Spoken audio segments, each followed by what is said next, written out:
Hi there, my name's Daniel Jaeggi, and I'd like to talk to you today about cybersecurity requirements for rolling stock, and to give you a bit of a practical perspective on cybersecurity and how they may be reflected in those requirements. First, a bit about RAZORSECURE, the company I work for. So RAZORSECURE are rail cybersecurity specialists. We're 100% focused on rail, and we're in the business of enhancing railway cybersecurity by protecting networks and monitoring key systems. And basically that breaks down into two things. We do some professional services, for example, pre-implementation services, some advisory work, also monitoring and incident responses for our customers. So operators with trains in service, we do some monitoring for them.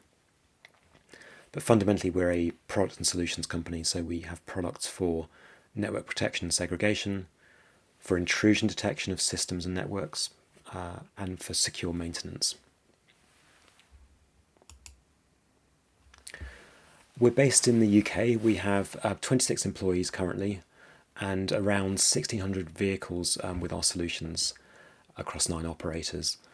And that's growing very rapidly. We're in a very busy period of our history. We work very closely with a range of partners. For example, we have a partnership agreement with Siemens Mobility. We're working closely with 2 other train builders on new build fleets. We have integrations with Nomad Digital and Icamera on communication systems, and some of our reference customers include Northern Trains, West Midland Railways in the UK, and the Capital Corridor, JPA in the United States.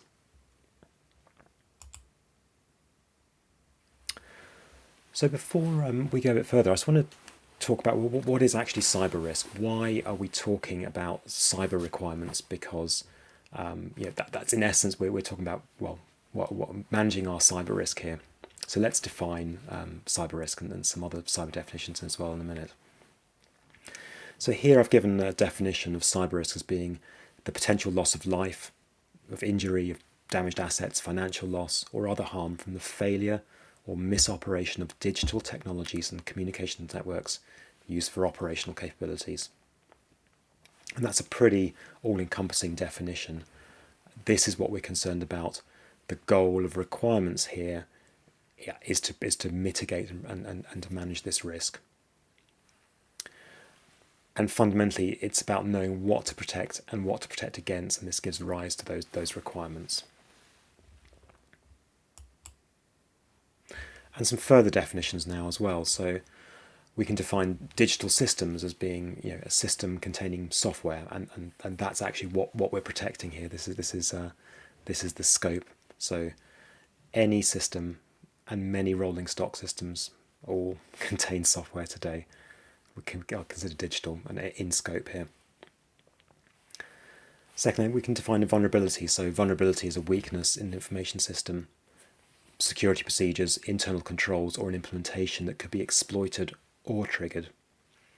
When we talk about exploited, that means maliciously or triggered accidentally. And it's worth noting that vulnerabilities exist whether or not they're exploited or triggered. Actually, they're inherent to a particular design or configuration. We can define threat as being the intent and method targeted at the intentional exploitation of a vulnerability or the situation and method that may accidentally trigger a vulnerability. Again, malicious versus non-malicious, and both can have cyber impacts. Finally, what's the impact then as well? So it's the effect on operations, assets, individuals, or other companies, or on national security, per our definition of cyber risk before. And it's worth noting that rail obviously is critical infrastructure, so national security concerns are high. But these impacts typically relate either to safety, loss of life, injury, or availability, impact on operations, on reliability, on the availability of systems or the rail network in total. Both obviously have financial consequences, very clearly.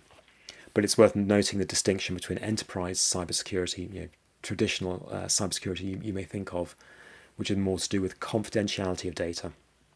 So your bank, you don't want your bank details stolen. And that's generally less a concern in the rail environment, although there are some applications such as video surveillance where confidentiality has important.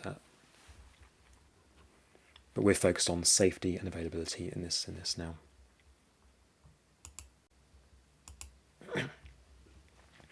So on the safety point first, well, it's worth noting that safety and security are linked, and they're linked in the following way. So this diagram is a nice one. It comes from the IT in the UK. It's a professional engineering organisation. They have a code of practice on safety and security, which you can find on the internet, and it is a good read if you're interested. But it defines safety as being, protecting people from systems, and particularly from malfunctions of systems. Similarly, cybersecurity, or I should say security, can be defined as protecting systems from people, and particularly malicious people. And obviously when systems, digital systems in the context of cybersecurity, are affected by those people, it can have effect on the security, on the safety, sorry. So it's very clear to say that, if you're not secure, you can't be safe when it comes to systems with safety impacts.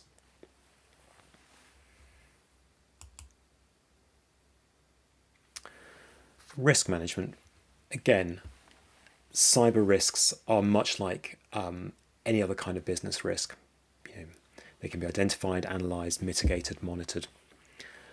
And cybersecurity frameworks exist which emphasise the importance of process and of continuous monitoring and assessment.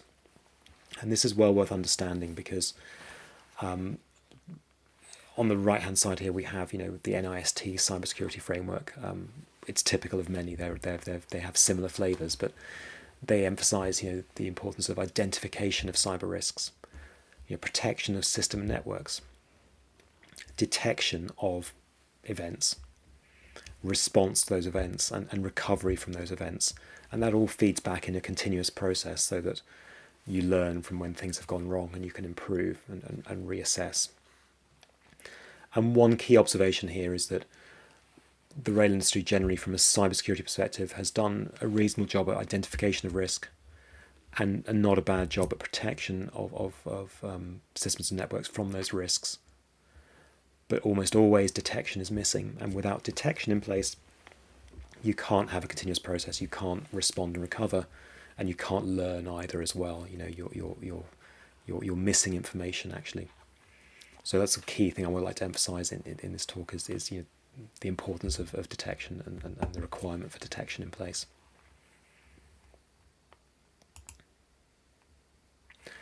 Regulations and standards have also clearly come along as well. So they've made an impact. They're reflecting trends in the industry and awareness of the issue and best practices. I'd just like to highlight a few here, and I'll go into some more depth on a couple of these in a minute. But IEC 62443 is about cybersecurity for industrial control systems, and this is quite a well-known and long-standing standard, and that's well worth reading. But that was recently taken and turned into the CENELEC TS 50701 draft standard, which the intent is that becomes an EN standard and can be applied more widely. But that takes IEC 62443 and makes it suitable for rail, isn't it? It applies it directly to the rail context. So many of the concepts in 62443 are expressed in TS 50701 with a very specific rail flavour. And we'll talk about that one in a bit, in a few minutes. But also of note, it's worth noting, the NIST in the USA has the SP 800 series of publications, including 882 and 894, which cover industrial control system security and intrusion detection. And both those standards are well worth a read. They're very well written and comprehensive. And we see them called out in tenders in North America at the minute. Also of note is the EU NIS directive, which came into law in most EU countries in 2018, and it defines or it mandates activities for operators of critical national infrastructure, such as rail, such as ports, such as utilities, energy, that kind of thing. And there's a few objectives in that directive, which is then implemented into law, which I'll go through in a second. But also it embodies the requirement on operators of critical national infrastructure. They must have sufficient concern about cyber, and they must also have the reporting capabilities that they can detect and report when significant events have happened, and that can go up to a national body, and there is some coordination of data there.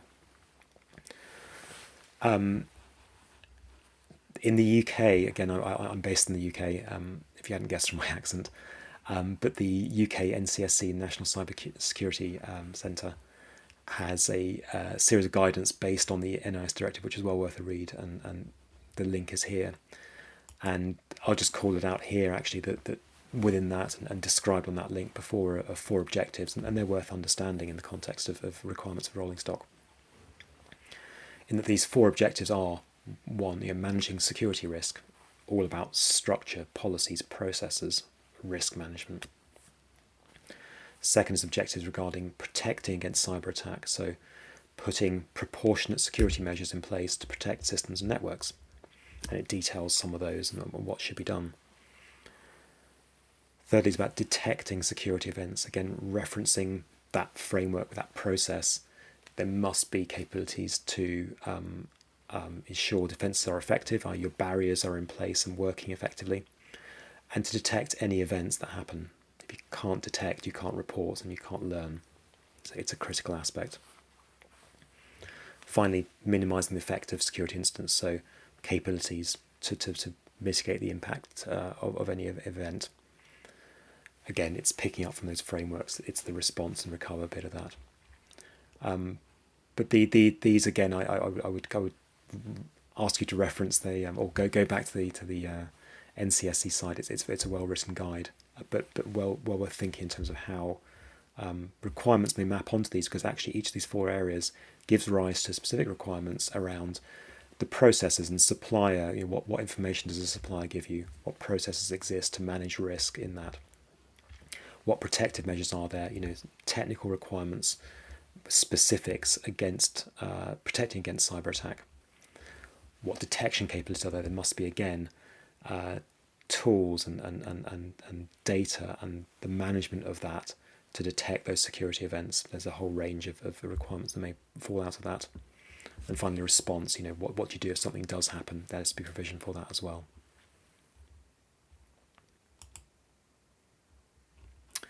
And going on to TS 50701, and now I guess that the next bit of this talk, I don't want to go into line by line detail on requirements. The standards are well written. It's something I encourage you to read and refer to.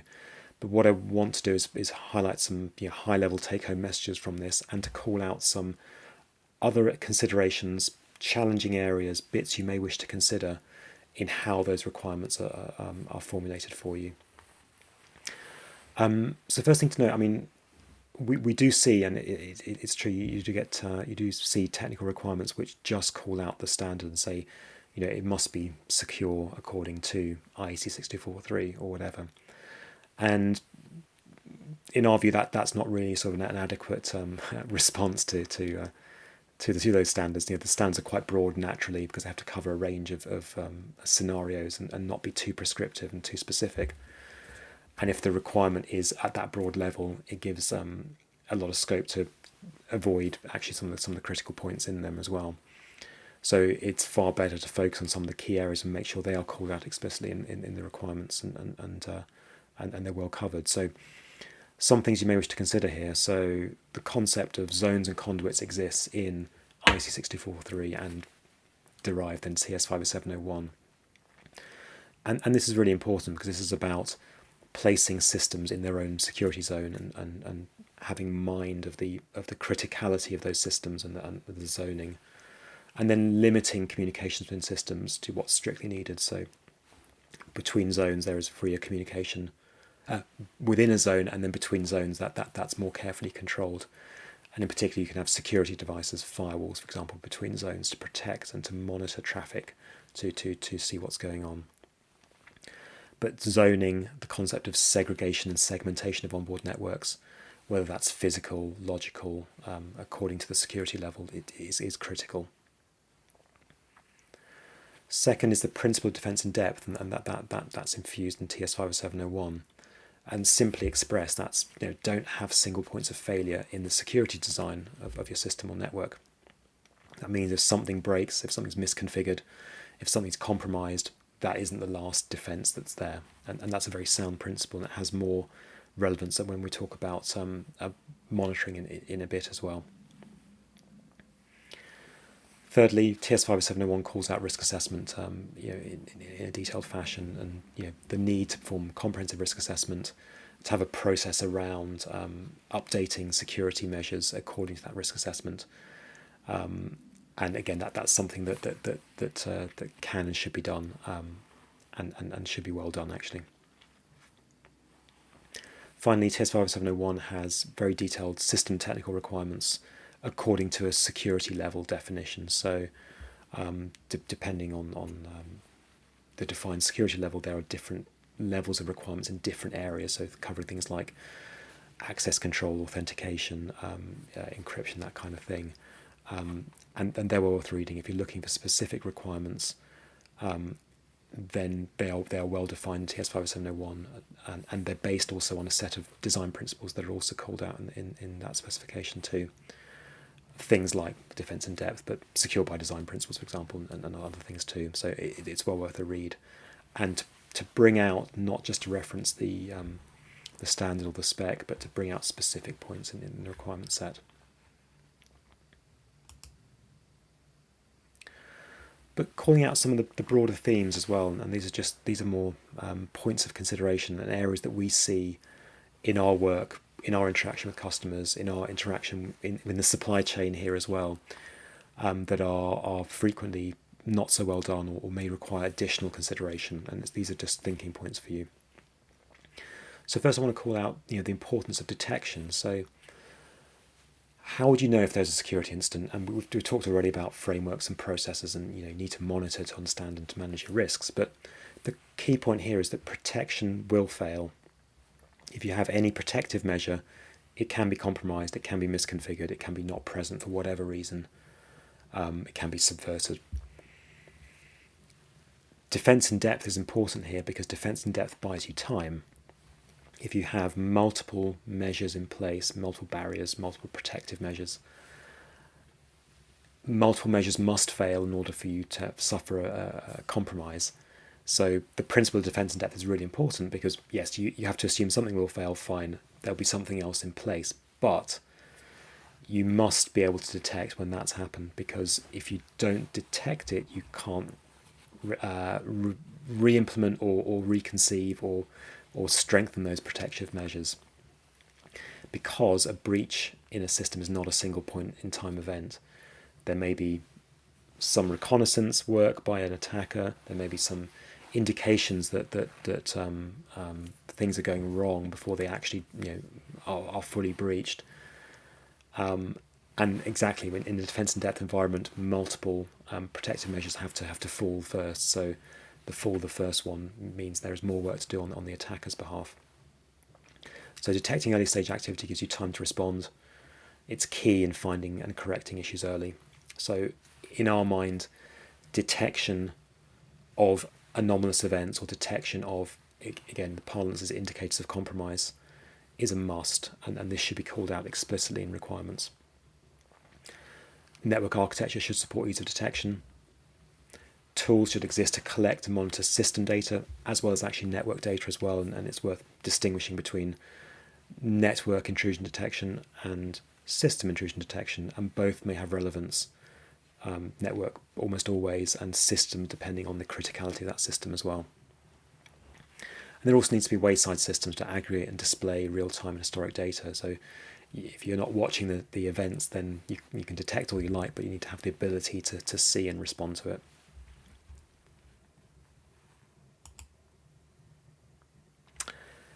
Second theme here is about maintenance processes, and in our mind, maintenance processes represent a significant source of cybersecurity risk.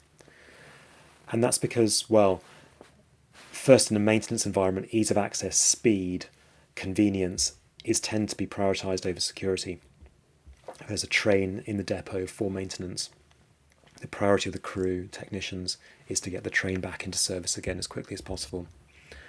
And so this leads to security shortcuts in short, and that is an issue. There's also, we see a bit of a skills gap as well, with technicians not being fully digital or cyber aware. They're used to dealing more with electromechanical systems. And find the use of service laptops, USB sticks, physical systems running older unpatched operating systems and applications is a key risk there as well. And again, these can be corrected. They can be drawn out in requirements. Having ease of access together with security, having aligned, and that's a principle in TS 50701 as well. For example, for either lowering the bar on skills or having training, for having supportability of service laptops and applications in the long run, so that the train is delivered today and it may be fine for the next 5 years, but then Windows goes out of date and the application can't be supported, and then you're left with a vulnerable system that you have to use, otherwise you can't update your software. So this should and can be captured in requirements here. But it's worth also noting that maintenance practices are slow and costly as well. So there can be benefits as well from improving things in cyber terms, because it's aligned with cost. Making access more secure but simpler can save cost. Reducing manual steps and processes reduces the time. It also reduces the potential for error, and introducing cyber vulnerabilities. The IT support requirements are costly as well. For doing this in a better way can actually be cheaper. And there are quality issues here as well. So misconfigurations, that is a reliability and a quality issue. The lack of auditability, again, you should be able to monitor your technicians' actions and to have a log of what's taken place, because this allows you to correct cyber issues. It also allows you to understand and improve processes. When either processes are poorly specified or not followed correctly, you need to know about that. And also speed here is key. That slow rollout of updates leaves fleets out of sync. So speed of updates is critical. And this goes directly then to software lifecycle management. So software, digital systems must have their software updated, because there will be vulnerabilities that are found, and there must be updates provided to address those vulnerabilities in a timely manner. And we frequently see that contracts, there's no provision for updates in many cases, or at least limited provision actually. And that this is an area of weakness that can and should be addressed. Speed, as before, how quickly can updates be applied? How quickly can they be developed as well? Actually, if there's an issue found, what's the response time on the vendor side to fix that problem? And obsolescence as well. So obsolete digital systems must be handled properly. So you need long software support. What happens if that software support's not available for whatever reason? The vendor's gone out of business. Key skills, key personnel in that company have left, and the knowledge has gone with them. There's no easy solution here. Escrow can be used in some circumstances. Support contracts are only as good as the company is in business for. But the consideration and thought should be made here, because there are weaknesses in the way things are done in the industry today.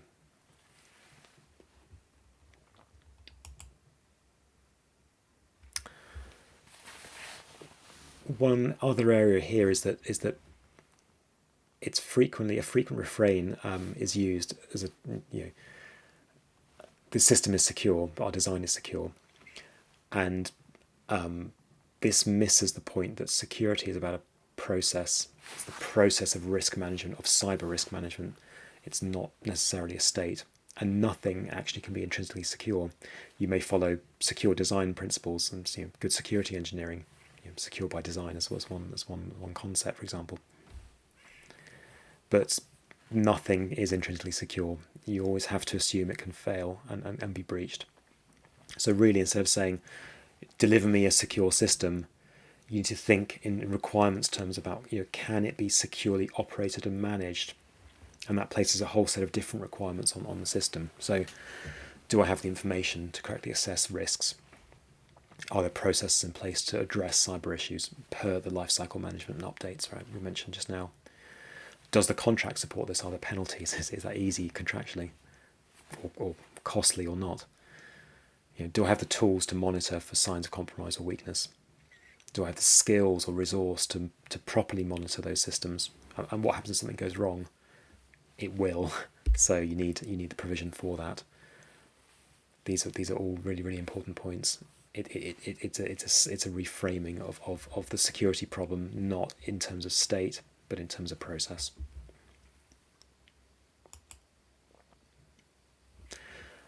And as well, security by obscurity is something that we see as frequently used to justify a lack of security measures in the industry, and it's worth raising awareness of this as well. In essence, it's saying, look, this system is secure because only staff understand how it works, and that in our mind is wrong. It's wrong in principle and shouldn't be used, and care should be taken that this isn't used as justification for mitigations. Why is it wrong? Well, what's obscure can easily be discovered. People may have expert knowledge. Google, the internet exists. People can be curious and just find things out. And sometimes what's considered obscure is or complicated is actually maybe simple to someone with the right background. But also it leads to a culture of not fixing security issues. If it's all hidden, then we'll just keep hiding it and no one will know about it. And that's not the right attitude. Good security culture is a culture of openness and transparency. And what about defence in depth here as well? Again, if the defence is the obscurity and that breaks, well, game over, isn't it? But also critically, it completely ignores the insider threat, whether malicious or non-malicious. So the greatest risk potentially to rail system is an insider, someone with that knowledge, with that authorized access. The staff, they do understand how it works, thus they are better able to compromise it. So it can be malicious. Someone's personally compromised by money or blackmail, or motivated by past wrongs, by anger, whatever that is, whatever the motivation. But it can also be non-malicious in that staff with key knowledge can be used by other people through social engineering to do things for others they wouldn't otherwise do, or they can make genuine mistakes which lead to other vulnerabilities and threats emerging. So yes, again, this is it's worth bearing in mind, because if you can formulate requirements such that this implicit or some explicit security by obscurity statement is eliminated, then all the better. And to note as well that also comes into play the concept of, for example, air-gapped networks. The other way this can be expressed is to say that my networks on board, the safety networks on board the train, are completely air-gapped. There's no external connectivity, thus they are safe. That is in essence security by obscurity argument. And that's incorrect as well. So we've seen some requirements stated where the presence of an air gap network is not sufficient justification for lack of network security measures, for example, and that's something you can do.